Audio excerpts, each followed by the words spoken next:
Olá, boa noite. Cumprindo mais um compromisso aí da semana, iniciamos mais um debate sobre educação, a segunda semana, convidando estudantes para dialogarmos sobre os problemas que nós estamos enfrentando na educação. Essa terça-feira foi uma terça-feira também importante de mobilização do conjunto do funcionalismo. Eu acabo de participar de uma atividade com o presidente da Assembleia Legislativa, onde as entidades do funcionalismo, 21 entidades, assinaram, entregaram um documento ao presidente da Assembleia contra a reforma, que não é uma reforma da Previdência, é uma reforma administrativa, sindical, de desmonte do IPSENG e também previdenciária, atacando aí todos aqueles servidores que hoje estão na ponta no enfrentamento à pandemia do coronavírus.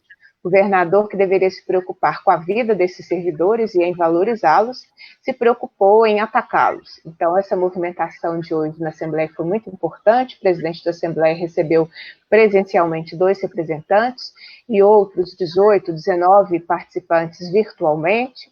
Fizemos uma reunião com uma boa participação da imprensa, exatamente fazendo esse debate do erro, mais um erro do governador do estado, em querer empurrar uma reforma que ela é administrativa, sindical, e de desmonte do IPSENG também. Então, a tarde foi de luta em defesa dos serviços públicos, e agora nós estamos aqui, fazendo o nosso debate nessa segunda semana, nessa segunda rodada, com convidados muito especiais. Essa mesa aqui está paritária, a gente aceitou aqui uns convidados pela luta que vocês fazem, mas no mínimo paritária essa mesa hoje aqui está, nessa sala virtual está.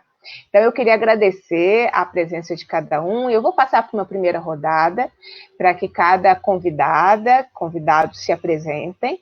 Hoje nós estamos com representantes de entidades que fazem luta em nome e em defesa dos estudantes. Então, eu quero começar pela Daniela. Daniela, seja bem-vinda. Fala um pouquinho qual é a entidade que você representa e por onde você tem feito a luta.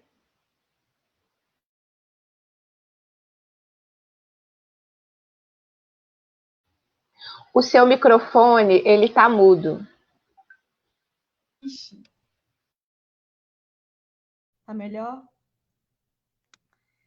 Boa noite, gente, a todos e a todas aqui presentes. Já queria agradecer o convite, muito especial. Meu nome é Daniela, né, e eu estou atualmente presidenta, né, da UCMG, que é a União Colegial de Minas Gerais, que é a entidade estadual aqui do estado, né, que há 76 anos representa os estudantes mineiros, e também estou como vice-UBS Minas Gerais. Daniela, seja bem-vinda, muito obrigada por aceitar o nosso convite para esse diálogo. Rafael, com você. Oi, gente, boa noite para todos e todas que vieram aqui participar. Boa noite para quem está aqui com a gente, para os convidados e eu aqui também. Boa noite, Bia, Dani, Matheus. Meu nome é Rafael, faço parte da da Associação Metropolitana dos Estudantes Secundaristas da Grande BH, que é a AMES BH. Faço parte da União Brasileira dos Estudantes também e vim aqui hoje poder ajudar um pouquinho nesse debate, trazer algumas coisinhas aí relevantes. É isso. Mais uma vez também obrigada, Rafael, por estar compartilhando esse espaço conosco. Passar para o Matheus. Boa noite, galera que nos assiste. Agradecer o convite da deputada Beatriz pela oportunidade. Sou Matheus, tenho 16 anos e estou como diretor de comunicação da UBS, a União Brasileira dos Estudantes Secundaristas. E pelo meu sotaque dá para perceber, não sou de Minas, sou catarinense, mas estou aqui fazendo parte dessa live para debater o presente momento da educação brasileira e também mineira.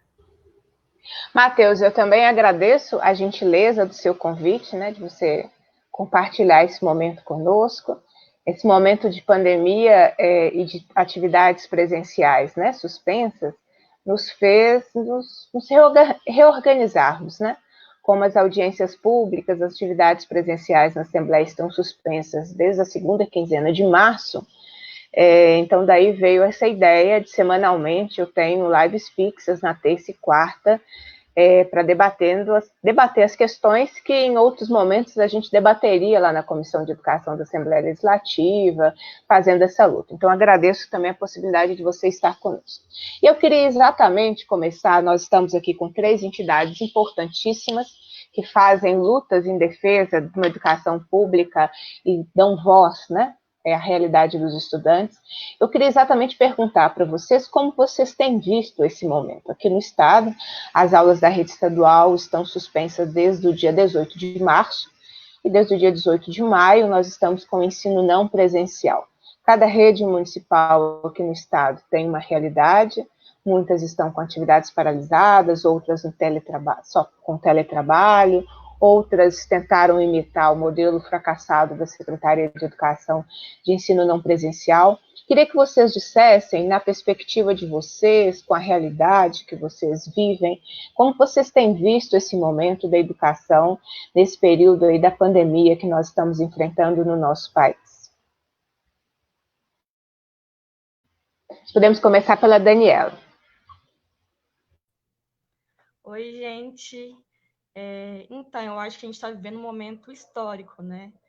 A gente está vivendo uma pandemia, né? Eu acho que é a primeira vez que a gente tem que fazer reuniões, a gente tem que fazer esses debates, né? Até mesmo na Assembleia de forma virtual.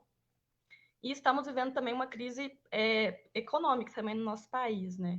Eu acho que quando a gente fala sobre educação, sobre o que está acontecendo, é muito difícil, porque a gente percebe que em todo momento da história as coisas sempre voltam para a gente, né?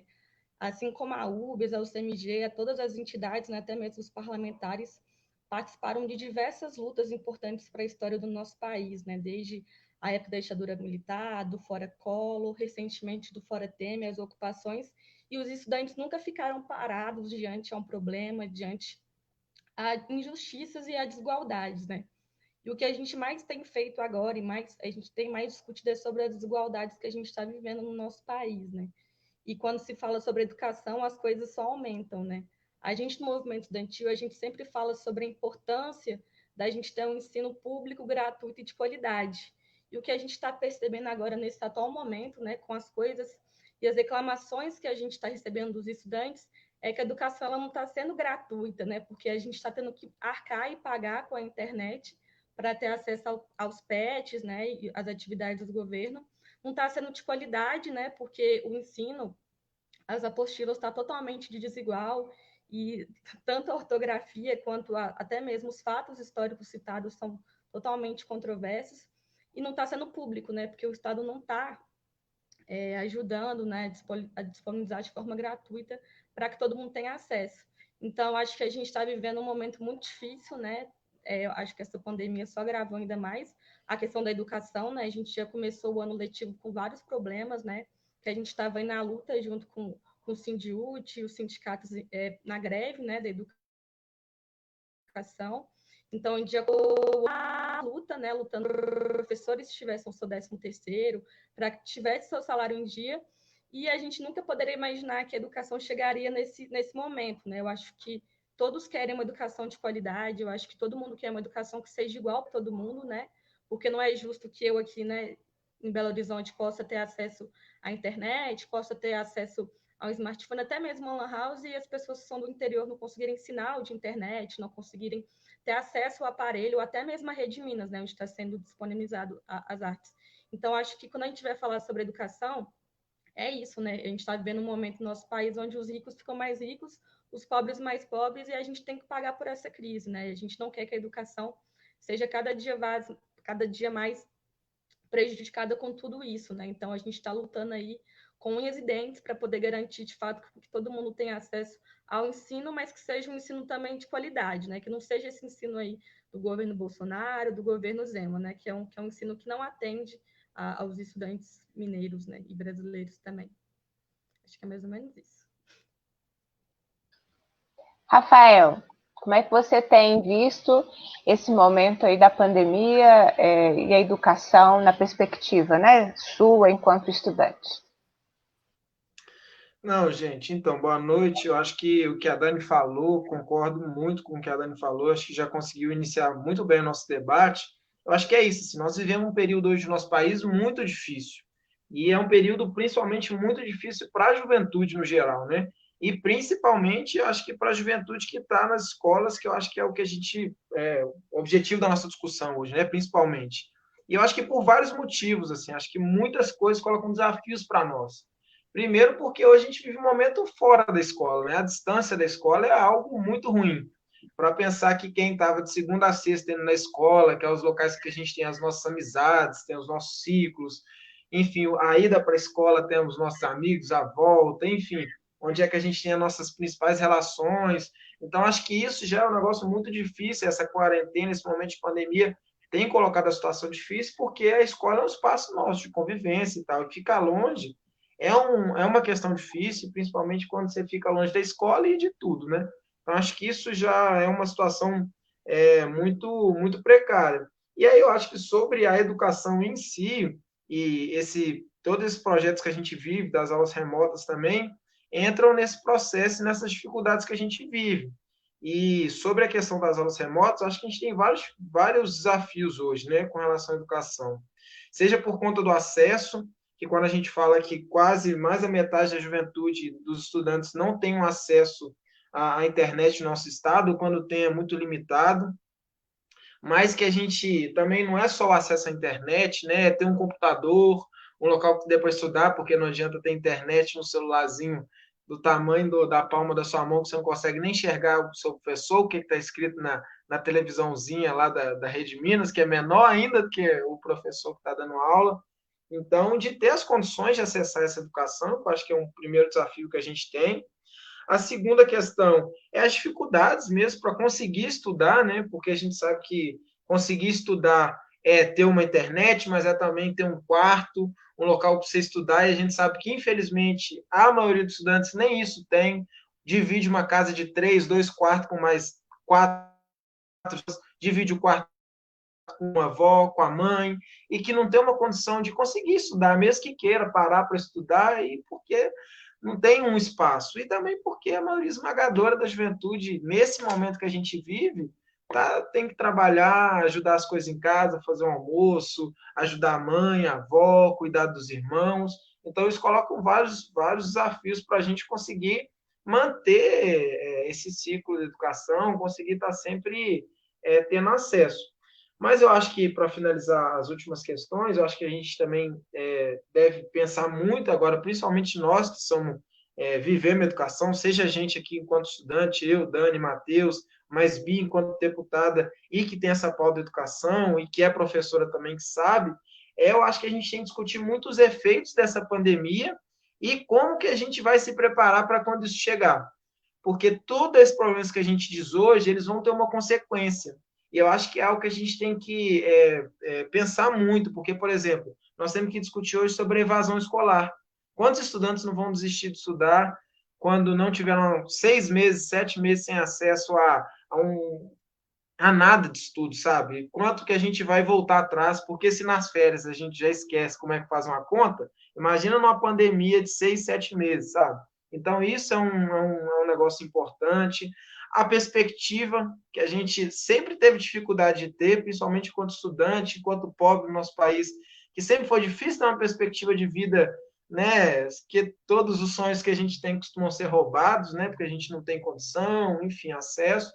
Mas eu acho que um dos desafios que a gente tem hoje, não só de avaliar esse momento que a gente está passando hoje na educação, é de pensar o que a gente pode fazer depois, sabe? Como fazer com que os estudantes que voltem depois permaneçam, não saiam, sabe? Quais são as políticas que a gente pode implementar, e eu acho que é um pouco disso. E lembrar que também, para finalizar a última coisa mesmo, é que, mesmo com todos esses problemas, eu acho que a gente está falando de uma juventude aqui que tem muita disposição, muita garra.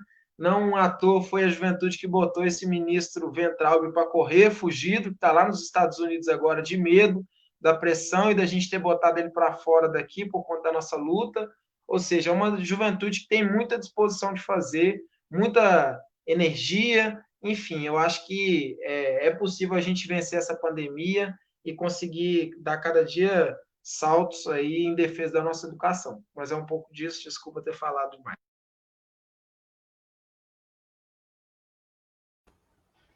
Muito bom. Você estava falando, Rafael. O Rafael sumiu, daqui a pouco volta. Mas o Rafael, enquanto ele falava, eu me lembrava que eu morei um bom tempo na casa da minha avó. E, portanto, eu não existia. Você falava, Rafael, e eu estava me lembrando, enquanto isso, das condições da casa, né, de cada um de nós. Eu morei muito tempo com a minha avó, enquanto eu estudava educação básica. Eu estava me lembrando que quando eu queria estudar para o vestibular, eu pegava uma mesinha que ficava na parte externa da casa, que era uma casa pequena, 2 cômodos, uma sala, cozinha, um banheiro. Eu pegava a mesinha e ia para o final do quintal, perto do portão. Sentava para estudar, porque é isso, não tinha um lugar, né? Não tinha o mesmo lugar da propaganda do MEC, quando tentou convencer as pessoas que o Enem podia acontecer. Acho que é isso, muitas casas não terão uma mesa, um lugar que você fecha a porta e não tem o som da televisão, do jornal, das pessoas conversando, para que você possa estudar. Estava me lembrando disso enquanto você falava. Matheus, com você a palavra, para você também nos dizer da sua perspectiva, o que você tem visto e avaliado desse momento da educação durante a pandemia. Eu vou começar fazendo um gancho com a fala da Dani, que é muito sobre o que a gente defende, né? Uma educação emancipadora, pública, gratuita, de qualidade, mas também inclusiva. E o EAD tira esse caráter inclusivo da educação, né? Eu acho que ele, ao mesmo tempo que atenua as diferenças, a desigualdade social no nosso país, ele joga uma luz também para uma realidade muito perversa da situação do nosso país, extremamente desigual. Eu não vou me prender ao mérito do que acontece em Minas Gerais, os companheiros aqui têm muito mais propriedade para falar, mas vou falar um pouco das minhas angústias, porque sou estudante de 3º ano de ensino médio, apesar de rede privada, ser estudante, vivencio um EAD extremamente precarizado também, tenho aula das 7 às 18, apesar de ter uma condição privilegiada dentro de sala de aula, não se tem o menor aparato pedagógico, seja para a formação do professor, para lidar desde a ferramenta que se utiliza, a questão do espaço, né? Não se tem como você ter a mesma experiência que tu tem dentro de sala de aula em casa, por mais adequado que seja o ambiente, porque são os estímulos visuais, é o cachorro puxando seu pé, é sua mãe te chamando, é um monte de informação, é o celular ali sempre presente. Então, assim, põe, assim, cai por terra o que alguns setores da direita defendem da educação do estudo dentro de casa, né, do homeschooling, que se fala. Que o provável futuro ministro da Educação é um adepto, o secretário de Educação do Paraná. Mas que, assim, a gente vive um momento de muitas contradições, né? Porque ao mesmo tempo que o EAD potencializa a evasão escolar, a não existência dele também aumenta a evasão escolar, né? Como pode a gente ficar 6 meses, por mais precário que seja, sem o mínimo da rotina do dia a dia de aula existir? Mas, ao mesmo tempo, essa questão do EAD no Brasil, cada um com suas peculiaridades em cada estado, é muito perversa. Porque digo isso com base num dossiê que o portal Intercept fez sobre a questão dos aplicativos que providenciam as aulas online, né? É um aplicativo que é o mesmo lugar que se está hospedada a TV Bolsonaro, institucionalizado, inclusive. Então, como pode, né,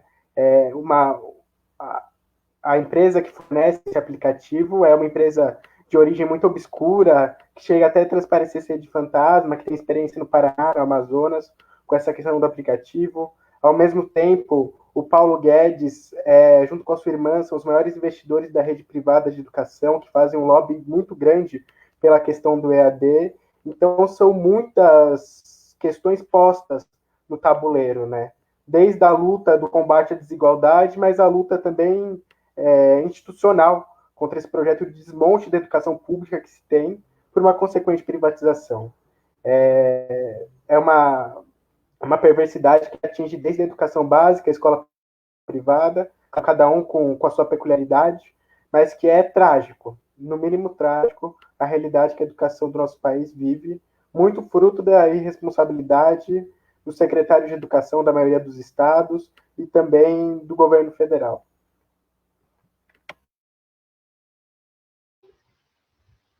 Daniela, você comentou na sua intervenção que você tem recebido muitas reclamações de estudantes. Pode falar um pouco? O que você tem escutado? Quais são os problemas reais da vida concreta desses estudantes que têm procurado ao CMG e têm relatado os problemas que têm enfrentado nesse momento, né? Aqui em Minas Gerais, eles chamam de ensino não presencial. É uma modalidade, parece uma modalidade nova, né? Desculpa o trocadilho. Mas que reclamações, que os estudantes estão dizendo sobre o que eles têm vivido nesse momento? E eu queria, assim, se você não se importar, linkar com outra coisa, né?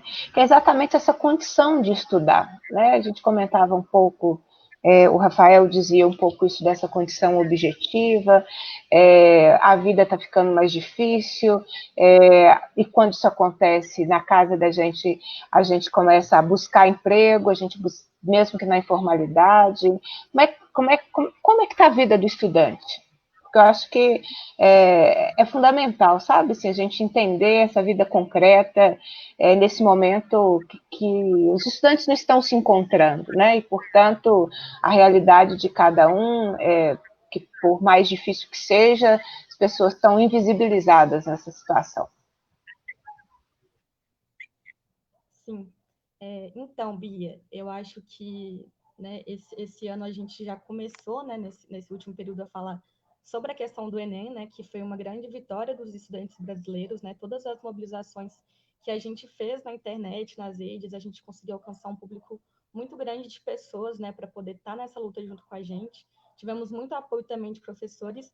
E quando a gente falava sobre a importância de garantir o adiamento do Enem, não era, né, porque a gente queria estudar depois, fazer as coisas depois, né? A gente queria, de fato, né, ter condições para poder fazer esse Enem de melhor forma, né? E a gente falava muito sobre isso também. Então, a gente já começou, né, esse período já tratando a questão do Enem, que era uma coisa muito sobre o futuro, né? O que será do nosso Enem. Mas agora falando sobre o presente, né? Nosso presente agora, neste momento, é garantir com que as pessoas tenham acesso ao ensino e que o ensino seja de qualidade, né, para todos, né, e não para que seja uma pequena parcela da sociedade. Né? Então, neste primeiro momento, a gente conseguiu, né, garantir de fato o adiamento do Enem, e no segundo momento era essa questão da gente pensar o que vai ser agora, né, o que a gente vai fazer neste momento para poder garantir de fato com que todos os estudantes tenham acesso. A gente, né, na UCMG, a gente começou a nossa campanha agora, né, já tem um tempo, que é uma campanha construída com várias outras forças políticas, organizações de juventude, etc., da educação, para pautar mesmo o que está acontecendo. A UCMG, a gente está muito presente no interior do estado também, né, onde está a maior parte da nossa base, né, por ser uma entidade estadual. Então, o que a gente recebeu de vídeos, de reclamações, de relatos dos estudantes dizendo quais eram as suas realidades, foram muito doídos, né? E me doía também, né, nesse sentido. A gente fala que a gente tem que ter, né, a cabeça fria e o coração quente, porque dói muito a gente quando a gente fica sabendo dessas situações, né? Porque eu também sou do interior aqui do estado, né? Minha família toda é do interior, tanto de pai quanto de mãe. E demorou muito, né? Tem muito pouco tempo que a gente conseguiu ter internet na casa da minha avó no interior, por exemplo. Então, minhas primas, minha família, todo mundo que estudava longe de casa, né, na roça, foi muito difícil conseguir ter acesso à internet. E quando eu vejo os estudantes, né, agoniados, dizendo que estão subindo a serra à noite, de manhã cedo, para conseguir ter acesso à internet, isso me dói também, né, porque faz parte da minha realidade, né, da minha vida também, pensar na situação que a gente está vivendo nesse momento, né, que é um total descaso com a nossa educação, com as nossas escolas, com os estudantes do campo, que não tem, a maioria não tem, né, condição de, às vezes, ter uma internet em casa, porque a gente sabe que no interior não tem tantas diversidades, né, e quando pega esse sinal é bem complicado também. Então, é muito difícil fazer esse debate, né, nesse sentido. O que a gente tem visto também de coisas chegando para a gente é a questão da Rede Minas, né? Que são somente 20 minutos e que também é uma questão, porque dos 853, se eu não me engano, municípios que a gente tem em Minas Gerais, 100 e pouco deles não têm acesso à Rede Minas, né? E o Rafael falou muito bem que a nossa preocupação neste momento, né, uma das nossas principais preocupações é a questão da evasão escolar, porque a gente sabe que a evasão acontece o tempo todo, né? Acontece com o novo ensino médio, quando o estudante tem que escolher entre trabalhar e estudar. Acontece quando uma menina, né, adolescente, fica grávida. Acontece quando os jovens precisam optar, né, em trabalhar, porque a crise, né, as coisas chegam em casa. Então, se a evasão escolar sempre aconteceu no Brasil, né, sempre vai acontecer. O que cabe a nós a pensar medidas de evitar isso, né, políticas públicas, etc. e tal. Mas neste momento de pandemia, a nossa preocupação é a questão da evasão, né, porque às vezes o adolescente está em casa estudando, ele vê que o ensino não é de qualidade, que ele não tem um smartphone bacana, não tem um telefone legal, fora que para fazer o PET por telefone também é muito ruim, né? Porque, enfim, por computador é bem melhor, muito mais prático. Fora que nem todo mundo tem um telefone grande, bom, que dá para você visualizar e fazer as coisas certinhas. Enfim, inúmeros problemas, né? A questão da Rede Minas, a gente estava discutindo sobre a questão disso, né? Que no interior as pessoas têm televisão, às vezes uma TV de tubo, e a gente estava discutindo, né? Até uma TV de tubo hoje em dia, aquelas televisões mais simples, custa ali R$ 200, R$ 150, né? Por média disso. Você acha que a pessoa vai tirar o seu dinheiro do auxílio, né? O seu dinheiro para alimentação para comprar uma TV para o seu filho ter acesso à educação? Esse era o Brasil que a gente queria, né? Mas a gente está vivendo uma crise, as pessoas estão passando fome, as pessoas precisam se alimentar, né? E infelizmente, quando a gente vai colocar na balança educação, alimentação, as pessoas vão optar por isso, né? Fora as cestas básicas também, que não está chegando para todo mundo. Enfim, são inúmeros problemas, né? O que não falta é problema neste momento. Mas aí tem uma solução, né? Que é a solução que a gente encontrou na UCMG, né? Eu acho que depois o Matheus vai poder falar um pouco também, o Rafael da campanha da Albis que está rolando. Mas a gente está fazendo uma campanha aqui em Minas Gerais, da UCMG, que chama Internet para Todos, Educação para Quem? Né? Para, de fato, cobrar do governo, de fato, que a gente consiga ter uma espécie de auxílio para as famílias de baixa renda, um auxílio para os estudantes do campo para que tenham acesso à internet. Como funcionaria isso? Né? Seria uma espécie de uma plataforma, né, onde as pessoas iriam se cadastrar, etc. e tal, para ver as suas condições e assim a gente conseguir. E aí, gente, eu já queria, né, anunciar aqui de primeira mão, que chegou aqui para mim agora, né, aproveitar o momento, que o deputado Celinho, né, acabou de assinar o protocolo e protocolar na Assembleia Legislativa o projeto de lei 2076/2020, que garante a gratuidade e o acesso limitado aos conteúdos educacionais oferecidos pela Secretaria. Né? O projeto ele foi construído pela UCMG junto com o mandato. E aí, eu já queria aproveitar para dizer que acabou de ser protocolado esse projeto, né? Já é o começo de talvez uma conquista, né, para a gente. Já queria convidar até a Bia para se somar na luta junto com a gente, né? Eu espero que o projeto tenha apoio da Comissão, né, da Educação e que espero um amplo apoio também dos deputados e das forças políticas, né, da Assembleia para que o debate seja aprovado.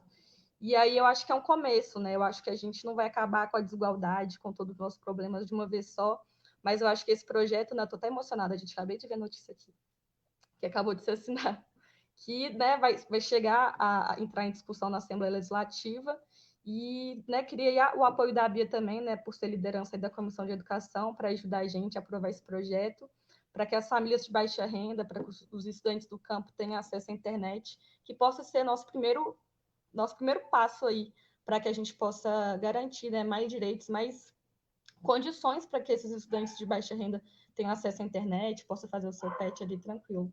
E eu acho que é isso, gente. Não sei se eu já falei demais, mas estou emocionada aqui, ó, com as notícias acontecendo aqui ao vivo. Muito bem. Queria, Matheus, que eu fui muito questionada, Matheus, muitas entrevistas em rádios do interior do estado, quando a gente batalhava e defendia o adiamento do Enem, né, das provas, Eu e o deputado Betão é vice-presidente da Comissão de Educação, nós dois apresentamos requerimentos sobre o adiamento do Enem, que foram requerimentos aprovados na Assembleia Legislativa. E a gente sempre dizia de que o prejuízo era não adiar, né, o Enem. Eu queria que você falasse um pouquinho qual que foi essa importância da conquista, né, porque foi resultado de muita pressão, de muita discussão, a importância desse adiamento do Enem. Então, Matheus, com você. As conquistas são muitas, assim, de fato. Desde a forma com que nós, movimento estudantil, encaramos a pauta, conseguindo furar a bolha, que é sempre uma coisa que a gente coloca muito, né? Que a gente conseguiu chegar a pessoas que a gente não chegava, de uma influência muito grande, mas também do que era a pauta em si, né? O adiamento do Enem, mas que a gente conseguiu vencer a primeira batalha, mas a guerra ainda não acabou. A gente conseguiu o adiamento do Enem com muito custo, com uma votação muito expressiva e simbólica também no Senado Federal, onde o único que se opôs foi o filho do presidente Bolsonaro, né? E que isso coloca em crédito e também evidencia muito a situação política que nosso país passa. Mas, além de tudo isso, a gente está vivendo um período agora da enquete, né? Do MEC, no site do INEP, sobre quando, para que dia vai ser adiado o Enem, né? E, de fato, o debate que a gente tem é que nenhuma das datas nos contempla de fato.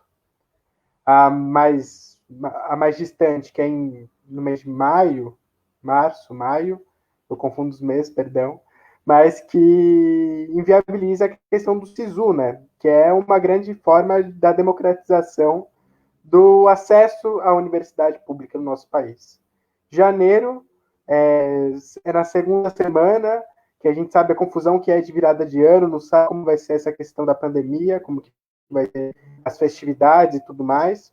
E a outra em dezembro, que é impalpável na minha concepção, porque, inclusive, antes, até pouco tempo, corria o risco de chocar com as eleições municipais, né?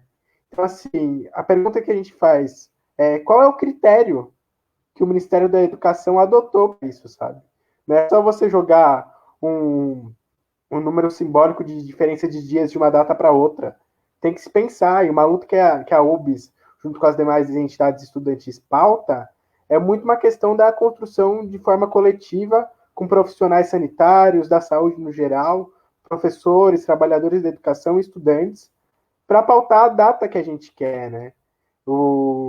E é óbvio, a gente não, ao mesmo tempo que a gente precisa dar respostas para a sociedade civil, para os estudantes que estão lá no pré-vestibular, que estão no terceiro ano, a gente não consegue dar uma resposta concreta, porque a gente não sabe até quando vai esse caos. Mas a gente precisa se organizar e, acima de tudo, ter responsabilidade com a vida, né? Dos estudantes, dos trabalhadores que tem um grande número de pessoas que estão ali, né? Que colocam o Enem para funcionar e que fica meio difícil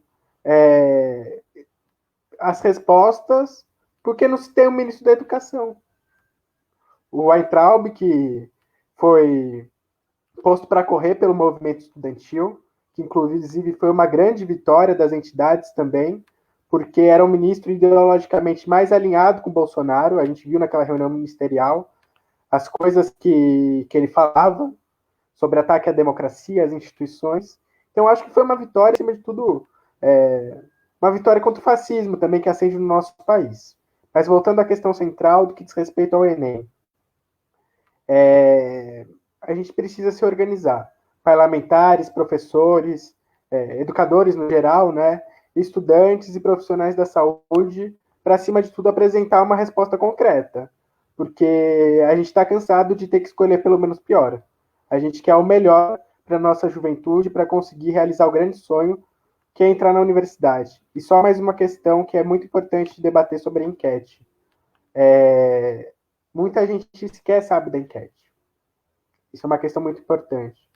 Quem está mais dentro do debate são as pessoas que estão ali no cursinho pré-vestibular, no terceiro ano do ensino médio, mas que não é a maioria das pessoas que vão prestar o Enem, pelo contrário. A maioria das pessoas que vão prestar Enem muitas vezes são trabalhadores, trabalhadoras, que estão tendo que submeter ao subemprego e querem achar uma perspectiva diferente dentro da universidade. Há muitos que entraram na universidade ou estão na universidade privada, mas querem ir para uma pública porque não conseguem transferência, porque não tem condições de arcar com o que está posto. E muita gente, daquela parcela que o desemprego chega a quase 40%, que é a juventude brasileira, que precisa estudar, que quer estudar para dar um novo rumo para suas vidas. Então, são muitas questões a se debater. Mas o mais concreto é, nenhuma das datas nos satisfaz, nós não queremos o menos pior, nós queremos o melhor para a juventude brasileira e para o povo brasileiro no geral, porque o Enem é isso, né? Não é só para o estudante, é para todo mundo.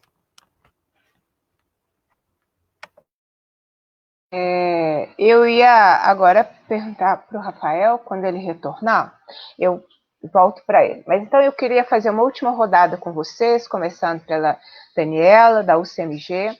Qual tem sido, Daniela, o que a entidade sindical? Nós vamos fazer esse último bloco com o que as entidades estudantis estão fazendo nesse período de pandemia, né? A gente teve uma primeira rodada aí conversando sobre os problemas, né? Vocês trazendo a visão dos estudantes sobre a realidade que cada um está vivendo.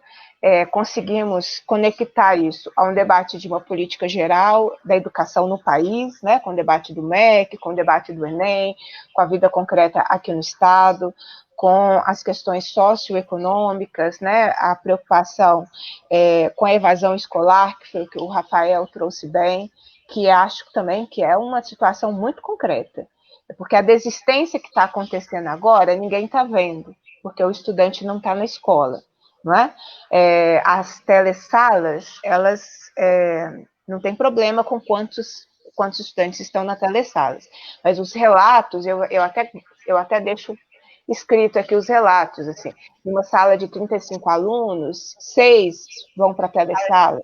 Então já existe uma desistência, né? Já existe uma desistência que não está computada, porque esse momento do ensino não presencial impossibilita que você consiga entender quem está, quem não está na escola, vamos dizer assim, porque a gente está nesse ensino não presencial, em outros lugares em educação à distância. Mas então, o que as entidades estão fazendo, as entidades estudantis, o que o CMG, a AMES, a UBS estão fazendo na mobilização das pautas que são fundamentais para os estudantes e se preparando, né, para esse período pós-pandemia, que eu acho que também está em disputa, como vai ser esse momento. Hoje, por exemplo, eu recebi um card de vários secretários de Estado discutindo o retorno às atividades, no meio de uma pandemia, retorno das atividades presenciais. Então, o que cada entidade está fazendo? A gente vai fazer esse último bloco exatamente com as considerações do trabalho de cada entidade que está aqui. Vamos começar pela AMES agora, com você, Rafael? Depois a Daniela e a gente fecha com o Matheus. Vamos, pode ser. Não, então, acho que, primeiro registrar que eu acho que o debate aqui está em alto nível e acho que colocando os principais elementos, então isso já coloca aí um cenário bom, assim, importante para nós, só de ver a qualidade do debate das intervenções. Mas um pouco do que a gente tem feito é o seguinte, nós da AMES, a gente tem ajudado na construção de uma campanha também estadual, o nome da campanha é Aula Remota para Quem? E muita da nossa campanha vem no intuito de denunciar essa metodologia, como ela vem sendo feita, a escuta, a falta de participação dos estudantes, enfim, um pouco de todo esse cenário que acho que a gente já conversou aqui, Dani falou, Bia também falou, que a gente está vivendo aqui no nosso estado. E aí um pouco do que a gente organizou tem sido o seguinte, a nossa primeira parte foi muito de organizar a nossa atuação, né? Então, principalmente fazer a comunicação, colocar os principais relatos, na nossa página no Instagram, quem tiver aí, inclusive, puder acessar, chama @aula remota para quem, a gente passou por uma primeira fase colocando os principais relatos dos estudantes, dizendo o porquê, quais eram as problemáticas, o porquê era excludente, o porquê que isso aumentava a desigualdade educacional no nosso estado, relato também de famílias, isso é um pouco até parecido com o que a Dani falou, né? A gente colocou um vídeo lá também sobre uma mãe que tem 4 filhos em idade escolar e que, assim, é quase impossível garantir o acesso à educação de todos. pelas questões econômicas, pelas dinâmicas do dia a dia da família, por ter todos os filhos em idade escolar, e são 4 filhos, consegui acompanhar todos eles. Então, a nossa primeira parte da nossa campanha foi muito disso que a gente, de denunciar, sabe? Colocar e dizer que nós, estudantes, não concordamos. E disso também a gente partiu para outras questões. Uma que vem dando muito certo e que a gente tá bem feliz assim, de construir, que é bem trabalhosa, mas que estamos felizes, é que a gente estava, antes da pandemia, organizando um cursinho popular, que a ideia era organizar um cursinho que fosse um cursinho para a juventude periférica, enfim, principalmente a região metropolitana de Belo Horizonte. Só que quando começou a pandemia, a gente teve que mudar, porque a ideia era fazer um cursinho mesmo. Enfim, a gente já tinha um projeto, algumas escolas, professores. Só que quando começou a pandemia, a gente teve a ideia de fazer esse cursinho online, assim, entendendo que uma parcela ainda da juventude consegue acessar e tal, a gente decidiu fazer esse cursinho. Então, uma segunda questão que a gente fez foi o lançamento dessa página, enfim. E lá na página a gente tem vários professores que têm ajudado, colocam suas aulas e tal, manda dúvida, enfim, responde dúvida. Então, a gente usou isso também como uma forma de quem quisesse ter e tivesse acesso à internet, quisesse manter essa ligação com a educação, poder fazer, e também uma forma de se preparar minimamente para as provas, para o Enem, para as provas do Cefet, do Cefet, os institutos federais, enfim, no meio do ano também, que é uma iniciativa que deu muito certo. Inclusive, deixa aí, quem puder lá também ver a nossa página, chama Cursinho Popular da AMS-BH. E lá a gente tem colocado isso. E, além disso, também, por conta de uma pressão que a gente fez muito grande nas redes sociais e tal, a gente conseguiu reunir com a Secretaria de Educação. Então, a gente já fez 2 reuniões com a Secretaria de Educação, fizemos uma comissão de estudantes do Estado, né, da capital, do norte de Minas, da Zona da Mata, montamos uma comissãozinha, enfim, representativa, né, com aquilo que a gente já vinha discutindo, e fizemos 2 reuniões com a Secretaria de Educação. Apresentamos as nossas pautas, qual que era a nossa defesa, o que a gente vinha avaliando, essas escutas, os problemas, e deixamos claro qual que era a nossa posição. E também nos dispusemos a construir uma metodologia que fosse mais inclusiva, que tivesse uma perspectiva diferente, porque uma das nossas pautas hoje esse modelo das aulas remotas, ele tem vários problemas, mas também a gente pode aproveitar ele de algumas formas. O que não dá para acontecer hoje é a gente ter um modelo de aula remota e que essas aulas remotas contem como horas letivas no final do calendário, para que quando as aulas retornem, não vai ter estudante prejudicado, porque a metodologia que estão querendo fazer hoje é botar uma aula remota, que a matéria que for dada vai ser considerada como dada, quem aprendeu, aprendeu, e na volta vamos ver como é que vai ser, vamos pensar uma avaliação diagnóstica. Então, o que a gente tem batido muito na tecla é que essas aulas remotas, essa ideia, é que sejam aulas complementares, para que justamente quem puder não fique de fora, não fique descolado com o processo educacional, porque nós não podemos nos negar a ter acesso à educação hoje, porque isso é importante, no entanto, que seja algo complementar, porque aí o estudante que tiver acesso, ele vai acessar, e não que esteja suficiente. Vai ser complementar, pelo menos a nossa opinião é que seja complementar, mas que a secretaria faça todas as medidas possíveis, que hoje nós vemos que tem várias que precisam de ser feitas, para garantir que, mesmo complementar, todos os estudantes tenham acesso, ou que a gente termine a pandemia com o máximo de estudantes possível acessando um programa de educação complementar, para ninguém perder esse contato com os conteúdos, com a matéria, em pensar, enfim. Então, fizemos essas 2 reuniões, estamos com um grupo aí de debate permanente, insistindo e levando as principais considerações, os problemas do PET, a questão da falta de não ter o programa, enfim, levando isso aí.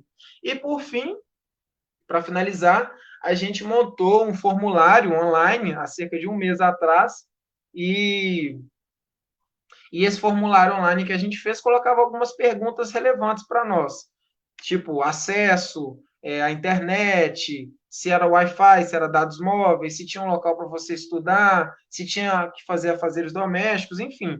Fizemos esse formulário, deu mais ou menos umas 700 e poucas respostas, então só de divulgação entre os grêmios, entre os grupos de turma e tal, E o que a gente está fazendo agora nesses últimos dias é preparando um dossiê, que a nossa ideia é pegar todas as conclusões, enfim, tudo que a gente conseguiu reunir desse formulário, fazer um dossiê com os principais apontamentos que a gente tem, dos problemas, do que a gente acha, qual que é a solução, e, inclusive entrar com esse processo na Assembleia Legislativa, tentar ver isso aí, inclusive já aproveito aqui para a gente tentar ver isso aí na Comissão de Educação, mas é isso, de fazer coro, sabe? Entender que essa luta é uma luta nossa, é dos professores, das professoras, dos ASBs, enfim, de todos hoje que participam desse processo. E a última coisa para terminar, que eu queria dizer que eu acho que não pode passar batido, antes de passar aí a bola para terminar, é que eu acho que é o seguinte: nós estamos passando por um momento muito difícil e por muitas questões complicadas, muita instabilidade, muitos ataques à democracia e tudo. Mas eu acho que o que ficou provado também nesse último ano, não só nesse ano, mas no ano passado, nesse ano que a gente vem vivendo, é que é possível deter o fascismo, é possível acabar com todos esses que hoje fazem esse ataque direto. E nós temos vários exemplos: a queda do Antraub, o adiamento do Enem, as lutas que a gente fez no ano passado, o tsunami da educação, enfim, tudo isso prova para a gente que é possível, sim, vencer esses que estão aí no poder hoje, que a gente costuma falar que são gigantes, mas com pé de barro, que não são mais fortes que nós estudantes, nós professores, enfim, a classe trabalhadora no geral. Então, de chamar todo mundo que está aqui vendo hoje, acompanhando a live, de dizer que não é momento para a gente desanimar, se sentir mais fraco. Enfim, é um momento muito complicado para nós, difícil, sensível, mas que a gente tem hoje que ficar cada vez mais forte. Nos espelhar nas lutas do nosso país, no mundo, ver o que tem acontecido nos Estados Unidos, na América Latina, para a gente reforçar a certeza de que nós estamos do lado certo da história e que é possível, sim, vencer todos esses, garantir que a gente tenha não só uma educação melhor, mais justa, pública, de qualidade, mas que a gente também tenha um mundo melhor, com menos injustiças, um mundo mais justo, menos desigual, para que a gente não tenha todo esse cenário de violência, do genocídio da nossa juventude acontecendo, nos abalando dia a dia. Mas eu acho que a mensagem principal que a gente tem que ter hoje é essa: de muita força, muito amor, muito cuidado com o próximo e de não abaixar a cabeça de jeito nenhum para esses que estão aí. Mas é isso, gente. Muito obrigado e fico muito feliz de estar aqui participando e ouvir também o que ainda vai ter do nosso debate.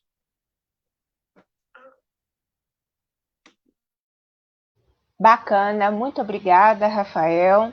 Pode contar sempre com a parceria, né, nossa, do nosso trabalho na Assembleia Legislativa e da nossa atuação na Comissão de Educação, Ciência e Tecnologia da Assembleia Legislativa, né? A AMES é uma parceira, não falar antiga não, Rafael, mas é uma parceira já de bastante tempo das lutas em defesa da educação.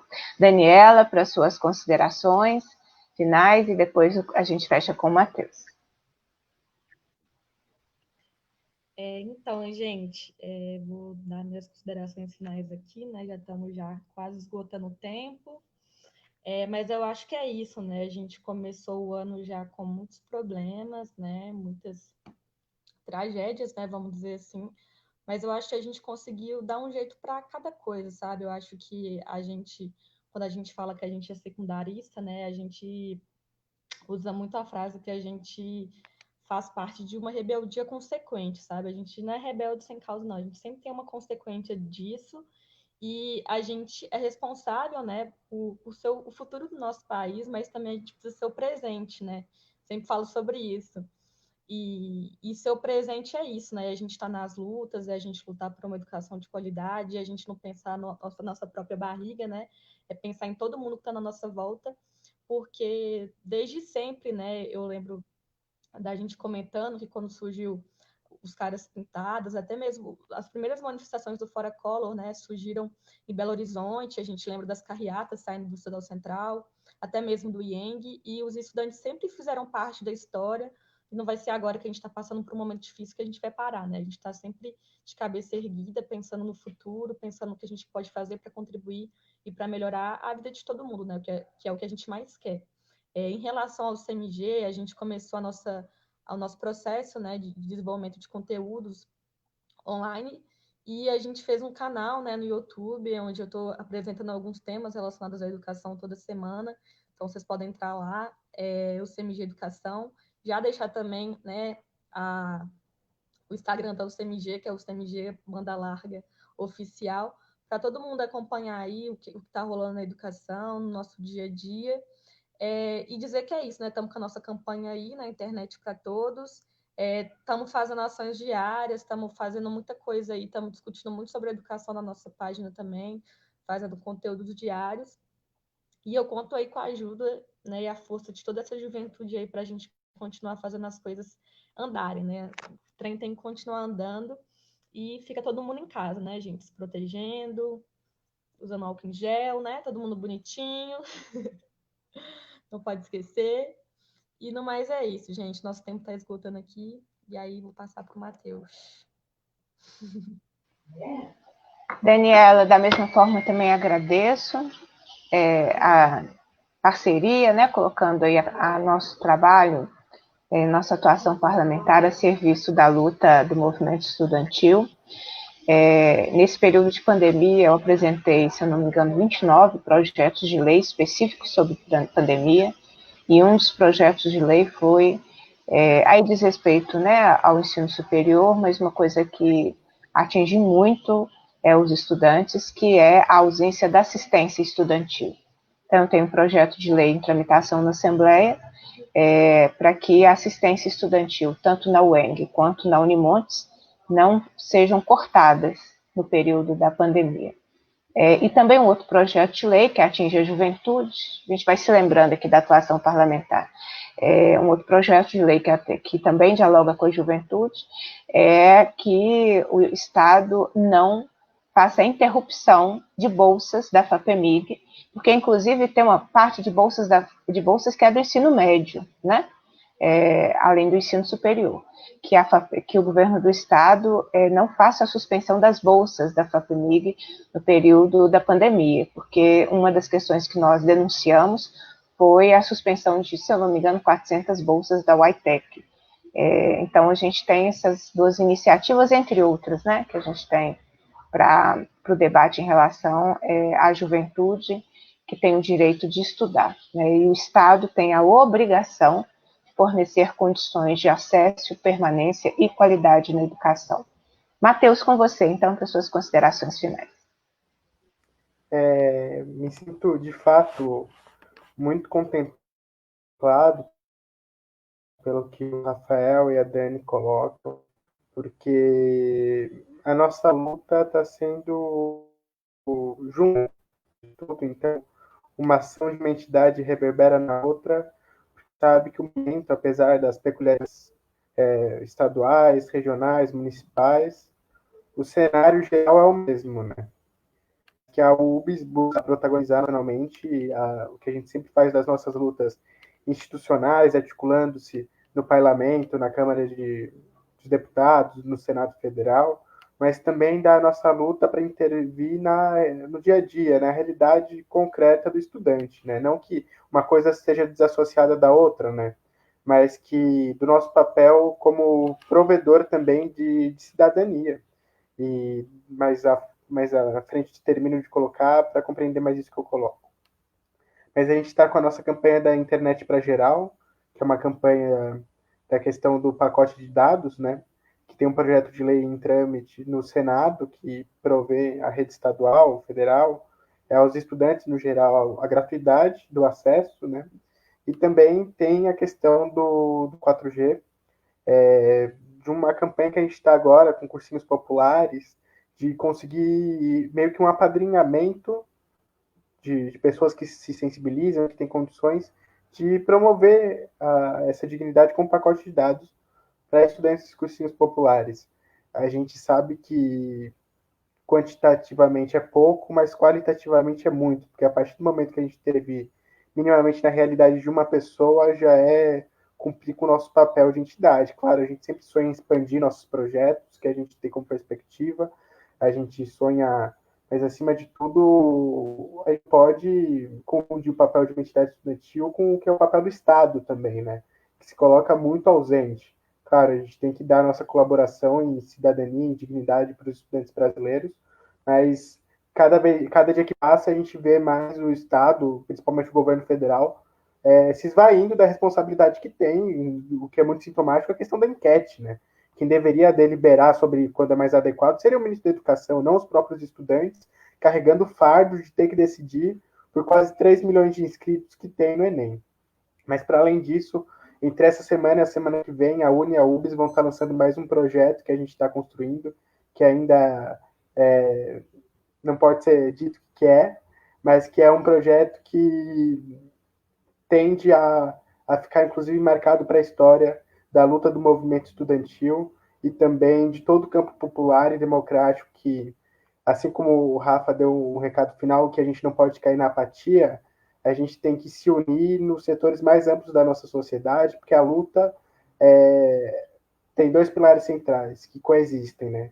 Que é a democracia e a vida do povo brasileiro. A gente tem nossas divergências táticas, estratégicas, mas para a gente pelo menos conseguir fazer luta política, a gente tem que estar no nosso país, estar vivo e ter as condições materiais de poder intervir na nossa realidade.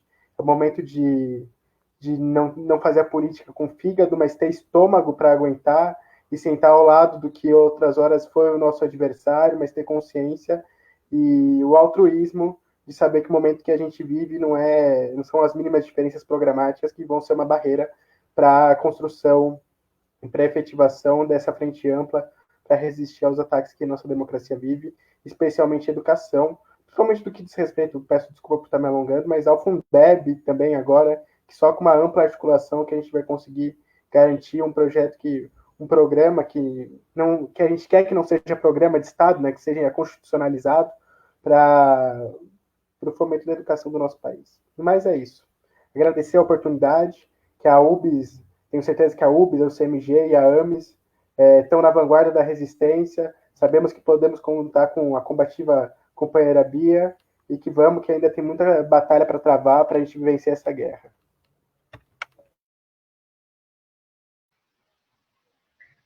Combatividade é, de fato, nosso sobrenome. Matheus, conte conosco, conte com o nosso mandato, né? O mandato é um instrumento de luta da classe trabalhadora em defesa da educação. Nós chegamos aqui com uma participação bem bacana, mais de 4.000 pessoas alcançadas, quase 500 interações, reações, comentários, fica disponível aqui na nossa página. Quem é da educação, servidor público que está nos acompanhando, nós faremos um debate específico sobre a reforma da Previdência no próximo sábado. Então, sábado, a partir das 10 horas da manhã, nosso mandato realizará um seminário virtual para discutir o conteúdo da reforma da Previdência e para discutir também, para fazer escuta sobre essa reforma que não é só da Previdência, é sindical, previdenciária, administrativa e de desmonte do IPSENG. O pessoal está me corrigindo aqui, nós atingimos mais de 5.000 pessoas, então uma live bem bacana. Quero aqui fazer o registro, antes de nós encerrarmos, né? A Judite, lá de Nova Era, está aqui participando conosco, a Maria Helena Gabriel, de Uberaba, a Dalvinha, aqui de Belo Horizonte, o Reginaldo, dizendo, importante construir essa frente de esquerda popular e democrática em BH na luta contra o fascismo, concordo com o Reginaldo que é aqui do Barreiro, a Denise Romano, que é a coordenadora geral do Sindiúti Minas Gerais, está aqui parabenizando o debate, participando aqui conosco. Josué Rodrigues, Educação, Nossa Missão, Respeito com quem ensina. Silvânia Pedroso, Unidos Venceremos, concordo com você. A Flávia Saturnino, a Sete Lagoas, está aqui nos acompanhando. A Solange Chagas, o Múcio Alves, que é lá de Turmalina, no Vale do Jequitinhonha, aqui conosco. A Andréia Palhares está dizendo parabéns pela luta, gostaria de interação com os ouvintes. Andréia, eu vou pedir que o Rafael, o Daniel e o Matheus depois venham aqui na página e conversem, deixem um contato aí para que vocês possam fazer a interação. A Gina de Medina, Gina sempre presente conosco, a Luciana Lazarina, Marli Ferreira, parabenizando, dizendo que foi um ótimo debate, a Idalina Franco, daqui de Belo Horizonte, Wesley de Muriaé participando aqui conosco também, a Joelisa lá de Araçuaí, Joelisa que está organizando na sexta-feira, nós vamos fazer um debate virtual, então é uma live sobre a situação da educação no Vale do Jequitinhonha, então está marcado aí, né, Joelisa? O Michael, o Douglas, dizendo parabéns, Bia, as entidades por essa live, o Jesus Lima, excelente live, a Lilian Daniela, do MTD, está aqui nos acompanhando, deputados, não permitam a reforma, não deixe tirar nossos direitos. Ô Silvânia, eu já tenho posicionamento público, já inclusive compartilhei esse posicionamento com a imprensa, eu sou contra a reforma, porque o governo construiu uma grande reforma administrativa, sindical, previdenciária e de desmonte do IPSENG. Não contem comigo para levar adiante tantos ataques, enquanto a enfermeira está lá enfrentando a pandemia do coronavírus, o Zema está tirando o direito dela. Isso é inadmissível. Então, a nossa luta é, de fato, contra, nesse caso, é contra a reforma, né? É uma forma não muito comum, né, no parlamento, porque de negar tudo, mas eu não tenho do que aproveitar no que o projeto do Zema fez. Então, o Zema deveria pegar de volta o projeto, conversar com os sindicatos, depois que chegar a um acordo, encaminhar o projeto para a Assembleia Legislativa. Campo do Meio, desculpa, Sirlene, Campo do Meio presente, saudade de vocês. Júlio César está aqui nos acompanhando, Fred Grossi, enfim, a gente teve uma participação bem bacana, nossa sala ficou cheia o tempo todo, nossa sala virtual ficou cheia o tempo inteiro. Então, olha, eu quero agradecer a todos que nos acompanharam aqui, né? Eu acho que foi muito importante fazer esse processo de escuta das nossas entidades que fazem a luta, né, representando os estudantes. Então, o Matheus, que aqui representou a União Brasileira dos Estudantes Secundaristas, o Rafael Moraes, que aqui representou a Associação Metropolitana dos Estudantes Secundaristas, a Daniela Moura, que aqui representou a União Colegial de Minas Gerais, falei certinho, né, Dani? A UCMG. Gratidão pela presença, pelo debate, continuemos fazendo as lutas necessárias, contem com o nosso trabalho, e vamos continuar dizendo sobre a realidade e a vida dos nossos estudantes. E com isso a gente vai interferindo nessa conjuntura para transformar isso aí num mundo melhor, porque nós temos essa missão. Quando a gente vem, a nossa vida precisa ser, ao final, ter deixado o mundo melhor do que aquele que nós recebemos. Então essa é a nossa tarefa, de um mundo mais socialista, de um mundo mais fraterno, e, no meu caso, de praticar uma política em defesa da vida, que é o que eu acredito que é para isso que a gente serve. Então, um forte abraço, gratidão, muito obrigada pela oportunidade do debate, firmes na luta.